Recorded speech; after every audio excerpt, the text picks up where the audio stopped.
안녕하세요. 오늘도 이 시간을 찾아주셔서 감사합니다. 지난 시간에 칸트의 혁명, 세상을 바라보는 방식을 완전히 뒤집어버린 이야기를 나눴죠. 우리가 보는 세상은 우리 마음의 틀이 만들어내는 것이라는 이야기. 기억하시나요?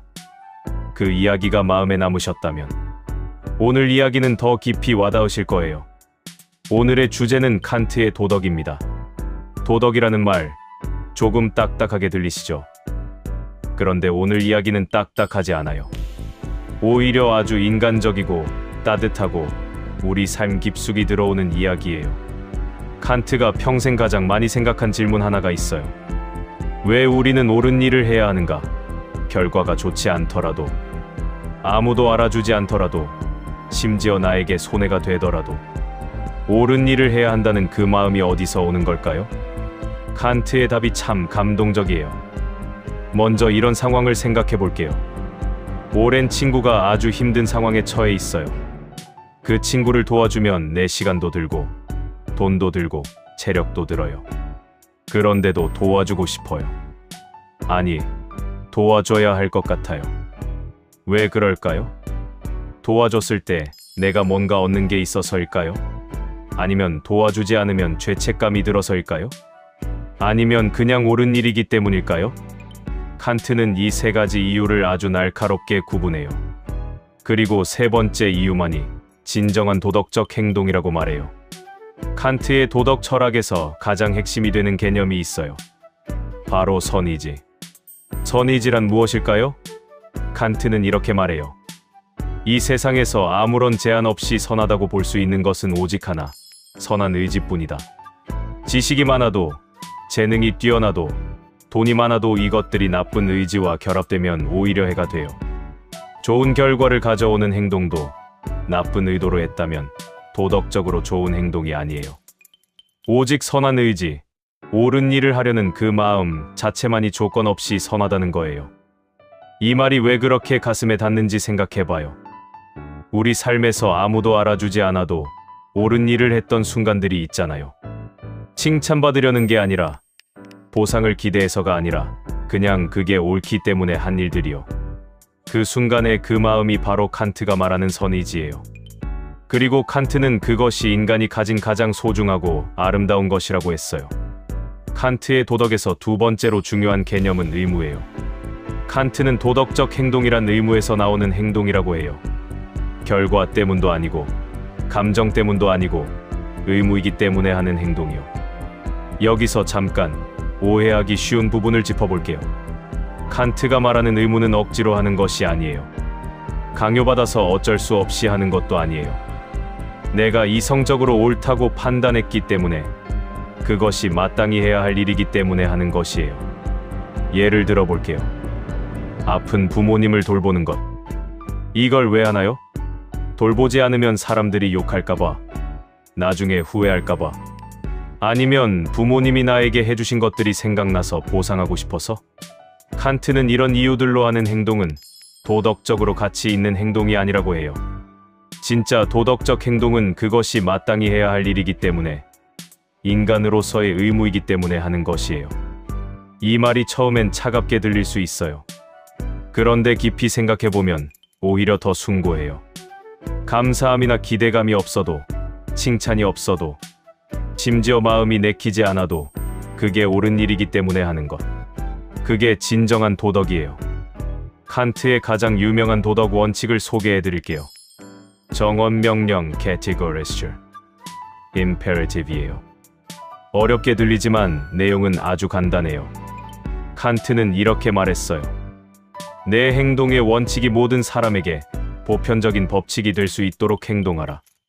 무슨 말인지 예를 들어 볼게요. 내가 지금 거짓말을 하려고 해요. 그런데 잠깐, 만약 모든 사람이 나처럼 거짓말을 한다면 어떻게 될까요? 세상에서 진실이 사라지고 아무도 서로를 믿지 못하게 될 거예요. 거짓말 자체가 가능해지려면 진실이 기본이어야 하는데, 모두가 거짓말을 하면 그 기반 자체가 무너져요. 그러니까 거짓말은 보편적 법칙이 될 수 없어요. 따라서 거짓말은 도덕적으로 잘못된 거예요. 반대로 약속을 지키는 것, 만약 모든 사람이 약속을 지킨다면 세상이 더 신뢰롭고 아름다워질 거예요. 보편적 법칙이 될 수 있어요. 따라서 약속을 지키는 것은 도덕적으로 옳은 거예요. 이 원칙이 얼마나 강력한지 느껴지세요? 내 행동이 모든 사람에게 적용될 수 있는지를 기준으로 삼는 거예요. 나만 예외이고 싶은 마음, 나만 이 규칙에서 벗어나도 된다는 생각. 칸트는 그걸 허락하지 않아요. 정원 명령에는 두 번째 버전도 있어요. 이게 특히 감동적이에요. 사람을 항상 목적으로 대하고 절대로 단순한 수단으로만 대하지 마라. 이 말이 무슨 뜻인지 생각해봐요. 사람을 수단으로 대한다는 게 무엇일까요? 내가 원하는 것을 얻기 위해 사람을 이용하는 거예요. 이 사람이 나에게 쓸모 있을 때만 친절하고 쓸모가 없어지면 외면하는 거예요. 인기 있고 힘 있는 사람에게는 친절하고 그렇지 않은 사람은 무시하는 거예요. 반면에 사람을 목적으로 대한다는 건 그 사람 자체가 소중하기 때문에 존중하는 거예요. 그 사람이 내게 뭔가를 줄 수 있어서가 아니라 그 사람이 인간이기 때문에 존중하는 거예요. 여러분, 이 말이 얼마나 중요한지 우리 일상에서 생각해 볼게요. 가족 사이에서도 이런 일이 생겨요. 내가 원하는 대로 행동해 줄 때만 칭찬하고 내 기대에 맞지 않으면 실망을 드러내는 것. 칸트라면 이것도 사람을 수단으로 대하는 거라고 할 거예요. 내 아이를, 내 남편을, 내 친구를 내 기대나 필요 때문이 아니라 그 자체로 존중하는 것. 그게 칸트가 말하는 진정한 도덕이에요. 여기서 우리 일상의 이야기로 가져와 볼게요. 60대가 되면 참 많은 감정의 소용돌이가 있어요. 평생 가족을 위해 헌신했는데 알아주지 않는 서운함. 이제 좀 나를 위해 살고 싶은데 왠지 죄책감이 드는 마음. 옳은 일을 하고 싶은데 어떤 게 옳은 건지 모르겠는 혼란함. 칸트는 이런 상황에서 아주 명확한 나침반을 줘요. 내 행동의 원칙이 모든 사람에게 적용될 수 있는가? 나는 지금 사람을 수단이 아닌 목적으로 대하고 있는가? 이 두 가지 질문이 나침반이에요. 어떤 상황에서도 이 두 가지를 기준으로 생각하면 옳은 방향이 보여요. 예를 들어 아이들이 나를 서운하게 할 때 화가 나고 상처받는 건 당연해요. 그런데 칸트의 나침반으로 생각해보면 아이들도 각자 삶의 어려움과 씨름하고 있는 사람들이에요. 그들을 나에게 효도를 해야 할 존재가 아니라 각자 삶의 무게를 지고 가는 한 사람으로 바라볼 때 서운함이 조금 다르게 느껴질 수 있어요. 칸트의 도덕 철학에서 한 가지 더 중요한 것이 있어요. 바로 자율성이에요. 칸트는 말해요. 진정한 도덕은 외부에서 강제된 규칙이 아니에요. 내 이성이 스스로 만들어낸 법칙을 스스로 따르는 거예요. 이것을 자율성이라고 해요. 남이 보니까 하는 것, 벌 받을까봐 하는 것, 칭찬받으려고 하는 것, 이것들은 타율이에요. 외부에서 강제된 거예요. 반면에 내가 이성으로 판단해서 이게 옳다고 결론 내리고 그래서 하는 것, 이게 자율이에요. 칸트가 말하는 진정한 도덕이에요. 이 자율성이 왜 중요하냐 하면 그게 인간의 존엄성이기 때문이에요. 우리는 단순히 외부 자극에 반응하는 동물이 아니에요. 이성으로 스스로 법칙을 만들고 그 법칙을 스스로 따를 수 있는 존재예요. 그게 인간이 특별한 이유예요. 여러분이 평생 살아오면서 옳은 일을 했던 순간들, 아무도 보지 않는 곳에서도 양심에 따라 살았던 순간들, 그게 다 자율성이에요. 그게 칸트가 말하는 인간의 존엄성이에요. 칸트 자신의 삶이 이 도덕 철학과 얼마나 잘 맞았는지 이야기해 볼게요. 칸트는 평생 강단에서 가르치면서 한 번도 제자들에게 자신의 철학을 맹목적으로 따르라고 하지 않았어요. 오히려 이렇게 말했어요. 나를 믿지 말고 스스로 생각하라. 철학을 배우는 게 아니라 철학하는 것을 배워라. 그리고 칸트는 경제적으로 어렵지 않은 상황이 됐는데도 검소하게 살았어요. 부자가 되려는 욕심이 없었어요. 자신이 가르치는 학생들 중에 가난한 학생이 있으면 몰래 도와줬고 그게 알려지는 것을 싫어했어요.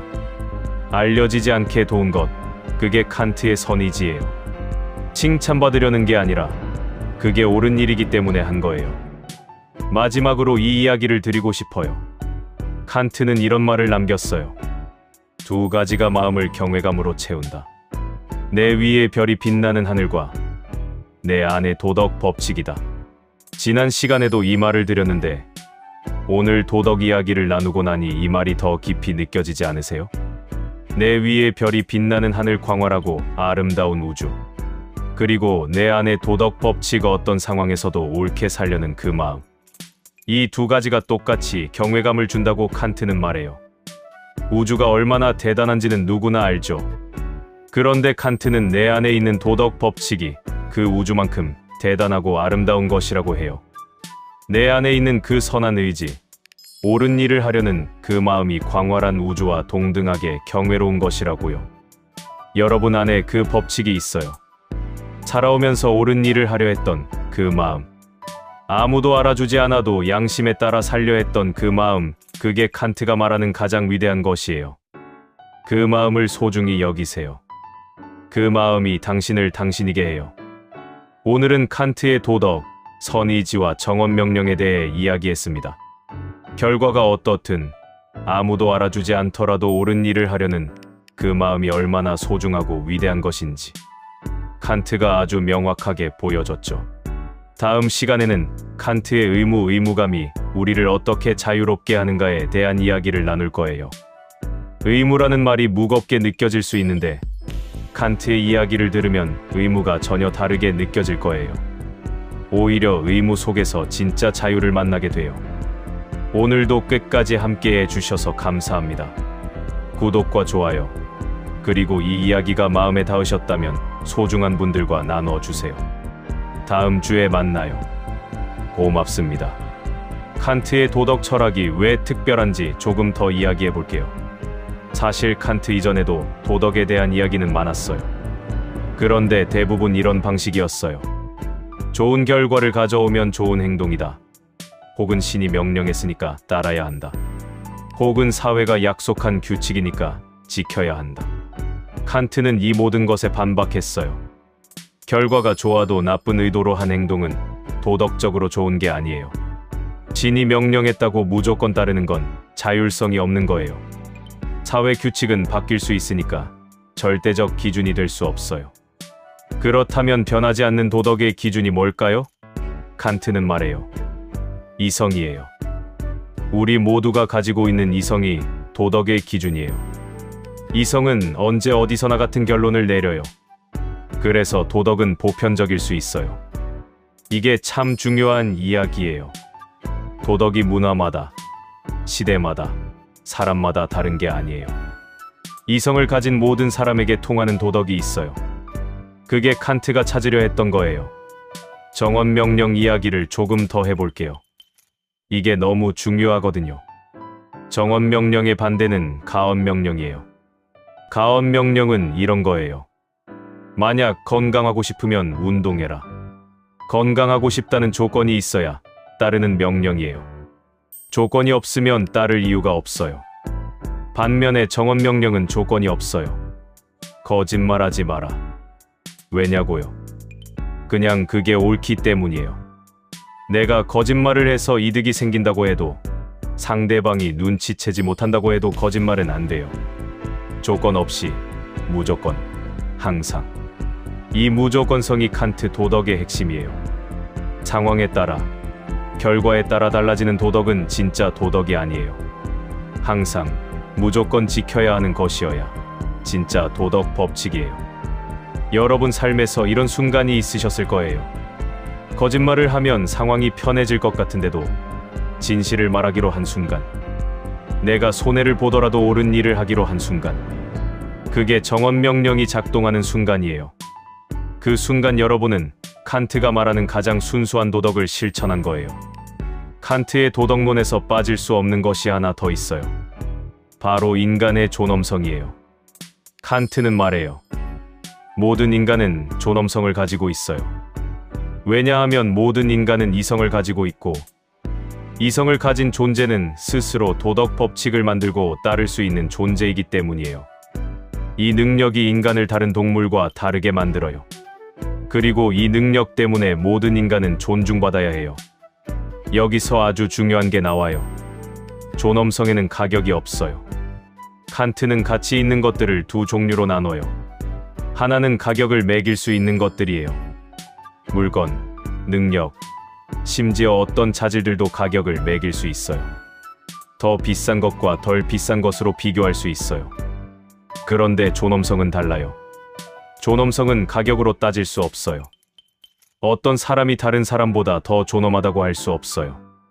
부자도, 가난한 사람도, 배운 사람도, 못 배운 사람도 모두 똑같이 존엄해요. 그 누구도 다른 사람의 존엄성을 빼앗을 수 없어요. 이 말이 여러분의 삶에 어떻게 닿는지 느껴보세요. 나이가 들어서 몸이 예전 같지 않아도, 사회적으로 활발하게 활동하지 않아도, 아이들에게 뭔가를 더 해줄 수 없어도 여러분의 존엄성은 조금도 줄어들지 않아요. 인간으로서의 존엄성은 어떤 상황에서도 그대로예요. 칸트가 이 말을 남긴 게 얼마나 소중한지요. 도덕 이야기를 하면서 칸트가 특별히 강조한 것이 있어요. 감정에 대한 이야기예요. 칸트는 도덕적 행동이 감정에서 나오면 안 된다고 했어요. 이 말이 오해를 많이 받았어요. 칸트가 차갑고 감정 없는 사람인 것처럼 느껴질 수 있거든요. 그런데 칸트의 진짜 의도는 이거예요. 감정은 변해요. 오늘은 기분이 좋아서 친절하게 대했는데 내일은 기분이 나빠서 냉정하게 대한다면 그건 진정한 도덕이 아니에요. 감정에 따라 달라지는 도덕은 믿을 수 없어요. 진정한 도덕은 감정이 어떻든 상관없이 일관되게 행동하는 거예요.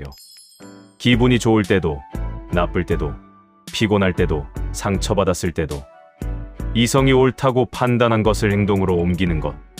그게 도덕적 행동이에요. 그렇다고 감정이 중요하지 않다는 게 아니에요. 칸트도 나중에 공감 능력과 따뜻한 마음이 도덕적 행동을 도와준다고 인정했어요. 다만 도덕의 근거는 감정이 아니라 이성이어야 한다는 거예요. 이게 우리 삶에서 어떤 의미인지 생각해보면 힘들고 지쳤을 때도 옳은 일을 하는 것, 상처받았을 때도 상대방을 존중하는 것, 아무도 안 볼 때도 양심에 따라 행동하는 것, 이런 것들이 감정을 넘어서는 도덕이에요. 어렵지만 아름다운 길이에요. 그리고 칸트는 우리 모두가 그 길을 걸을 수 있다고 믿었어요. 왜냐하면 우리 모두에게 이성이 있으니까요. 오늘 이야기를 마무리하면서 한 가지 작은 실천을 제안드릴게요. 오늘 하루 어떤 결정을 해야 하는 순간이 생기면 이렇게 한번 물어봐 주세요. 만약 모든 사람이 나처럼 행동한다면 세상이 어떻게 될까? 그리고 한 가지 더. 나는 지금 이 사람을 목적으로 대하고 있는가? 아니면 수단으로 대하고 있는가? 이 두 가지 질문만으로도 많은 상황에서 옳은 방향이 보여요. 어렵고 복잡하게 생각하지 않아도 돼요. 칸트가 우리에게 준 이 두 가지 나침반이 그 어떤 상황에서도 방향을 잡아줄 거예요. 여러분 안에는 이미 그 이성이 있어요. 그 이성을 믿으세요. 그리고 그 이성이 이끄는 대로 살아보세요. 그게 칸트가 말하는 가장 자유롭고 가장 존엄한 삶이에요. 구독과 좋아요는 저에게 큰 힘이 됩니다. 감사합니다. 사랑합니다.